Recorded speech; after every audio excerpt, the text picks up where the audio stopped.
The party started the way most of our gatherings did.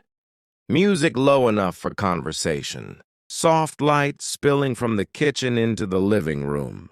People balancing glasses of wine while pretending they hadn't already had two somewhere else.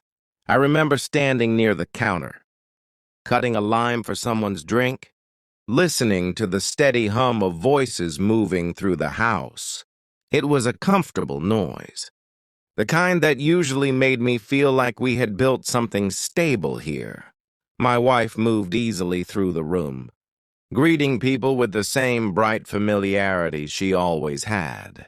She was good at hosting, better than me, really. People gravitated toward her.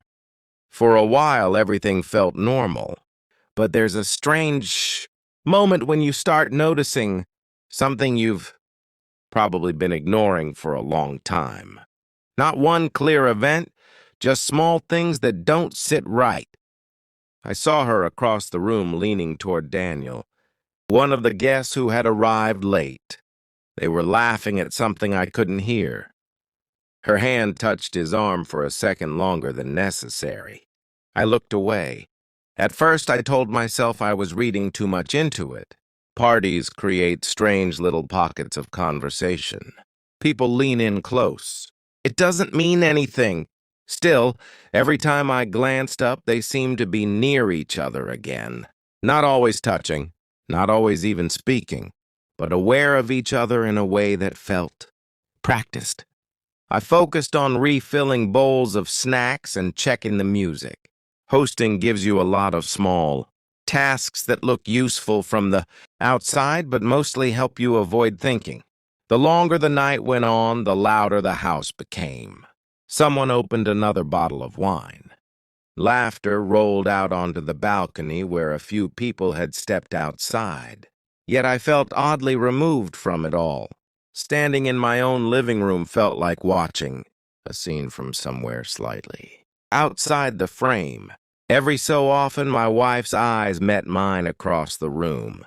Each time she gave the same quick smile, warm, familiar, and somehow distant at the same time. That smile had been appearing more often lately, at dinner, when I asked how her day was, when she came home late and said work had been exhausting, friendly, polite, guarded.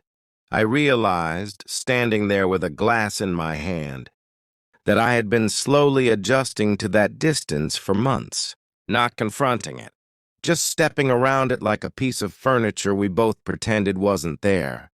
The moment itself was quiet. I had stepped into the hallway to grab another pack of napkins from the closet. The bathroom door at the end of the hall opened, and Daniel stepped out.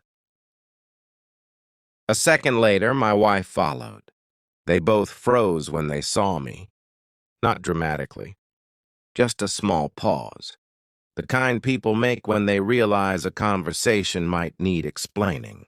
Daniel cleared his throat and walked past me with a quick nod, already heading back toward the noise of the party.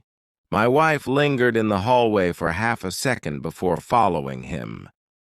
No one said anything, but something inside me settled into place with a strange calm. It wasn't shock. Not really. It was more like the moment when a blurry image finally sharpens and you realize what you've been looking at the whole time. Back in the living room, the music had grown louder. A few people were dancing in the open space near the couch. I stood near the window, watching the reflection of the room in the glass.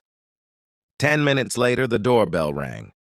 At first, nobody heard it. Someone turned the music down slightly, and it rang again. When I opened the door, the building manager stood there with a tired expression. "Sorry," he said. "We've had a couple of noise complaints." His presence had an immediate effect. Conversation softened. People started collecting their coats, apologizing, finishing their drinks quickly. Within 15 minutes, the house was empty. The quiet afterward felt enormous. My wife began picking up glasses from the table. "Sorry about that," she said lightly. "I guess we got a little loud." I watched her move around the room. "Were you with Daniel in the hallway earlier?" I asked. She paused just slightly. "We were talking," she said. There it was again, that careful tone, calm, measured. Like we were discussing something ordinary. I waited for the explanation that would normally follow. The easy one. The kind we both could have accepted a few months ago. None came. For the first time in a long while, I didn't feel the urge to fill the silence for her. "I'm not going to do this anymore," I said quietly. She looked up. "Do what? Pretend I don't see what's been happening?" Her expression shifted. Not guilt exactly, but surprise that the conversation had moved somewhere real. "It's not like that," she said. Maybe it wasn't exactly like the version in my head. Maybe it had started differently. Maybe it had unfolded slowly over time. But the details didn't matter as much as the pattern. I had finally stopped ignoring. "I'm going to stay with my brother for a while," I said. She stared at me. "You're leaving?" "For now." There was no shouting. No accusations filling the room we had just cleaned of guests. Just the quiet aftermath of a party that had ended earlier than anyone expected. I packed a small bag while she stood in the doorway, uncertain whether to argue or explain. In the end, she did neither. When I stepped outside into the cool night air, the building was silent again.